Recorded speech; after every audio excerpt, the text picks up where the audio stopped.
अस्सलाम वालेकुम नाज़रीन, मैं हूं आपका होस्ट मियां जमील अहमद और आज के इस प्रोग्राम में हम बात करने जा रहे हैं मैनेजमेंट के बारे में कि मैनेजमेंट क्या होती है।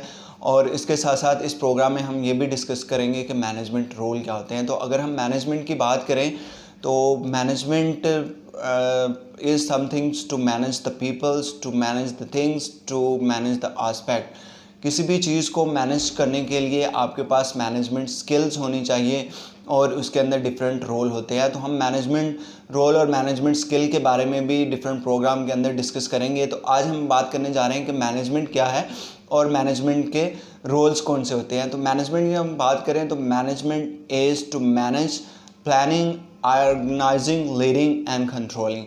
4 एस्पेक्ट को मैनेज करना आपका मैनेजमेंट कहलाता है। और मैनेजमेंट के रोल कौन से होते हैं? तो planning is to planning something, कि आप किसी चीज़ को प्लान करते हैं। कोई आपने प्रोजेक्ट स्टार्ट किया है, कोई आपने अपनी जॉब को या अपने वर्क से रिलेटेड कोई प्लानिंग किया है, तो सबसे पहले जो चीज़ है वो प्लानिंग से स्टार्ट होती है। प्लानिंग के बाद आपने डिफरेंट प्लानिंग्स जो है वो इनिशिएट कर दी, तो उसके बाद उसको ऑर्गेनाइज़ करना होता है डिफरेंट वे के अंदर। तो जैसे ही आप उसको ऑर्गेनाइज़ कर लेते हैं तो उसके बाद उसको लीड करना होता है। तो लीड करने के लिए डेफिनेटली आपके पास हाईली एक्सपर्टीज़ होनी चाहिए, आपके पास एक्सपीरियंस होना चाहिए।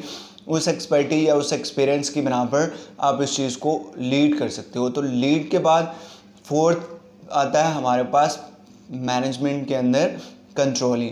तो जैसे आपने प्लानिंग कर लिया किसी चीज़ को, उसको डिफरेंट वे में ऑर्गेनाइज कर लिया और उसको लीड कर लिया, तो उसके बाद उसके ऊपर एक प्रॉपर जो चेक एंड बैलेंस होना चाहिए, एक प्रॉपर उसके ऊपर मॉनिटरिंग होनी चाहिए कि जो हमने प्लानिंग ऑर्गेनाइजिंग की है, जिसको हम लीड कर रहे हैं, वो एक अच्छे वे में हो रही है, वो बेटर वे में हो रही है, उसके रिज़ल्ट अच्छे गेन हो रहे हैं।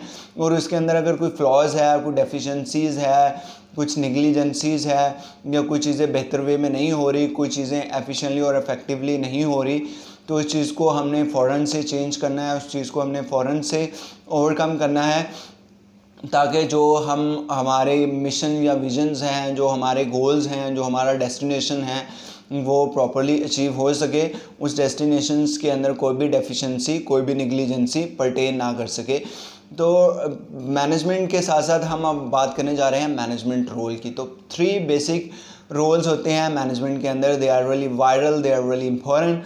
वो 3 रोल क्या होते हैं? वो रोल होते हैं, एक तो होती है लोअर मैनेजमेंट, एक होती है मिडल मैनेजमेंट और एक होती है टॉप मैनेजमेंट। तो हम बॉटम से बात करते हैं कि लोअर मैनेजमेंट क्या होती है। Lower management it start from officers से लेके जो एसोसिएट मैनेजर तक, या ऑफिसर से लेके जो एक जूनियर ऑफिसर से लेके सीनियर ऑफिसर तक के जो भी टास्क परफॉर्म करते हैं, वो आपकी जूनियर मैनेजमेंट के अंदर आते हैं, जिसके अंदर आपकी प्लानिंग भी आ जाती है, आपकी ऑर्गेनाइजिंग भी आ जाती है, जिसमें डिफरेंट चीज़ों को आप प्लान करते हो, डिफरेंट चीज़ों को आप डिफरेंट वे में ऑर्गेनाइज करते हो। लेकिन उस प्लानिंग या ऑर्गेनाइजेशंस के ऊपर आपका 100% कंट्रोल नहीं होता, बिकॉज़ जब आप लोअर मैनेजमेंट के अंदर होते हो तो तमाम पॉलिसी, तमाम प्रोसीजर, तमाम आपके डिसीजन नहीं होते, बल्कि इसके ऊपर डिफरेंट अदर मैनेजमेंट भी होती है, जिसको इस प्रोग्राम के अंदर हम डिस्कस करेंगे। उस मैनेजमेंट का रोल, उस मैनेजमेंट की इंपॉर्टेंस या उस मैनेजमेंट का कंट्रीब्यूशन इसके अंदर बहुत ज़्यादा वायरल होता है, बहुत ज़्यादा इम्पोर्टेंट होता है।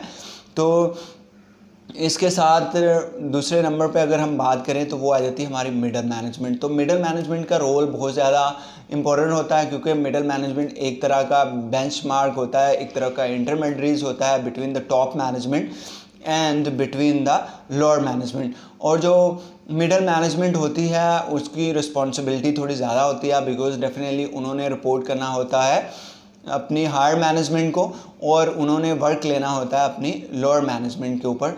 तो इसलिए उन्होंने प्लानिंग और ऑर्गेनाइजिंग को भी चेक करना होता है कि चीज़ें ठीक वे में प्लानिंग हुई हैं, चीज़ें ठीक वे में ऑर्गेनाइज हुई हैं, और उसके साथ साथ उन्हें इस चीज़ को लीड भी करना होता है सम इंस्टेंट डिफरेंट एस्पेक्ट के अंदर, कि एक प्लानिंग या ऑर्गेनाइज चीज़ होकर उन तक पहुँची है, और पहुंचने के बाद उन्होंने इस चीज़ को लीड करना है, और लीड करने के साथ साथ उन्होंने इस चीज़ को कंट्रोल भी करना है कि चीज़ें बेहतर वे में जो लोअर मैनेजमेंट है वहाँ से हो रही हैं, और उसके साथ साथ उसके अंदर अगर कोई चीज़ इन्हेंस हो सकती है। उसके साथ साथ उन्होंने अपनी कंट्रीब्यूशन भी करनी है, इसके अंदर उन्होंने अपनी एडवाइजेस को भी ऐड करना है, इसके अंदर उन्होंने अपनी एक्सपर्टीज़ को भी ऐड करना है। तो इसलिए जो मिडल मैनेजमेंट होती है, they are the really experience people, they are really experience people जिनका लीस्ट 5 to 10 ईयर्स का एक्सपीरियंस होता है। और अगर मिडल मैनेज की बात करें तो मिडल मैनेजमेंट जो लेस दैन 5 ईयर एक्सपीरियंस होता है, इसके अंदर जो हमारी लोअर मैनेजमेंट होती है और जो मिडल मैनेजमेंट है 5 to 10 ईयर का उनका एक्सपीरियंस होता है। इतनी उनके पास एक्सपर्टीज़ होती है,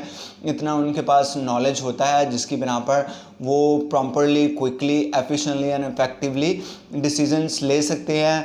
और अगर उसके अंदर कोई जो प्लानिंग या ऑर्गेनाइज हुई है उसको लीड करने के अंदर कोई फ्लॉज है या कोई इस तरह की डेफिशिएंसीज है, तो उस चीज़ को वो प्रॉपरली चेक कर सकते हैं, उस चीज़ को प्रॉपरली वो जो करेक्ट कर सकते हैं, करेक्टिव मेजर्स ले सकते हैं, वो प्रोएक्टिव अप्रोचेस को अडॉप्ट कर सकते हैं, प्रोएक्टिव अप्रोचेस को अपना के उसको ओवरकम कर सकते हैं, ताकि जो कंपनी का जो ऑर्गेनाइजेशंस का, जो इंस्टीट्यूशंस का विजन या मिशंस है, जो गोल्स है, उसको प्रॉपरली अचीव कर सके और उसको सेट टारगेट के अंदर रहते हुए अचीव कर सके। तो थर्ड अगर मैनेजमेंट की हम बात करें तो वो है टॉप मैनेजमेंट। टॉप मैनेजमेंट के अंदर कौन से लोग आ जाते हैं? टॉप मैनेजमेंट के अंदर कंपनीज़ के डायरेक्टर्स आ जाते हैं, कंपनी के ग्रुप हेड आ जाते हैं, हेड ऑफ़ द डिपार्टमेंट आ जाते हैं, कंपनी का सीईओ आ जाता है। तो ये तमाम जो पीपल्स हैं they are the part of the top management. और टॉप मैनेजमेंट एक तो चीज़ों को कंट्रोल कर रही होती है, दूसरा चीज़ों को सम इंस्टेंट लीड भी कर रही होती है। तो टॉप मैनेजमेंट जो they are the really expertise people जिनका 10 ईयर या इससे ज़्यादा का एक्सपीरियंस होता है, and they are the more experienced people, they have the more expertise, they have the different sort of the degree, they have different sort of the learning techniques, उनके पास different certification होते हैं या उनके पास different जो learning capabilities होती है, जो quickly and properly decisions ले सकती है, क्विकली एंड प्रॉपरली जो मिडल मैनेजमेंट है या लोअर मैनेजमेंट है उनके डिसीजन या उनके वर्क को चेक एंड बैलेंस कर सकती है। उसके अंदर जो कोई डेफिशिएंसीज हैं, जो किस चीज़ को ओवरकम करना है, या उनके अंदर कोई ना कोई ऐसी कंट्रीब्यूशन है दे आर रियली नेसेसरी, तो उस चीज़ों को प्रॉपरली वो ऐड कर सकते हैं, ताकि जो विजन या मिशंस है, जो गोल्स है, जो वेल्थ मैक्सिमाइजेशन है, जो प्रॉफिट मैक्सिमाइजेशन है, जो अर्निंग मैक्सिमाइजेशन है, या जो आउटपुट मैक्सिमाइजेशन है, उस चीज़ को कंपनी अचीव कर सके, इंस्टीट्यूशन या ऑर्गेनाइजेशन उसको अचीव कर सके। तो जो टॉप मैनेजमेंट होती है they are very experience peoples, उनके पास इतनी ज़्यादा एक्सपर्टीज़ होती है, उनके पास इतना ज़्यादा नॉलेज होता है कि उसकी बिना पर वो एक अच्छे या बेटर डिसीज़न ले सकते हैं। ना सिर्फ वो खुद एक अच्छे डिसीज़न ले सकते हैं, बल्कि जो मिडल मैनेजमेंट है या लोअर मैनेजमेंट है उनको भी गाइड कर सकते हैं डिफरेंट वे में, कि अगर आपने डिसीज़न लेना है तो किस वे में लेना है, अगर आपने कोई ट्रेनिंग लेनी है तो किस वे में लेनी है, अगर आपने मिशन या विजन्स को अडॉप्ट करते हुए कौन कौन से पैरामीटर्स को अडॉप्ट करना है, कौन कौन सी स्किल्स को यूज़ करना है, कौन कौन से टेक्निक या टेक्नोलॉजी को यूज़ करना है, कौन कौन से ट्रेंड को यूज़ करना है कि वो कंपनी की प्रॉफिटेबिलिटी को इन्हांस कर सके, वो कंपनीज़ की वेल्थ को मैक्सिमाइज़ कर सकें और अल्टीमेटली जो कंपनी के विजन्स या मिशन हैं उसको अचीव कर सकें। तो उम्मीद करते हैं कि इस प्रोग्राम से आपको आइडिया हो गया होगा कि मैनेजमेंट क्या होती है और मैनेजमेंट के रोल क्या होते हैं। तो अगले प्रोग्राम में हम मैनेजमेंट से रिलेटेड मज़ीद डिस्कशन आपके सामने लेके आएंगे। तब तक के लिए अपना बहुत सारा ख्याल रखिएगा। अपने मेज़बान मियां जमील अहमद को इजाज़त दीजिएगा। Take care. अल्लाह हाफिज़।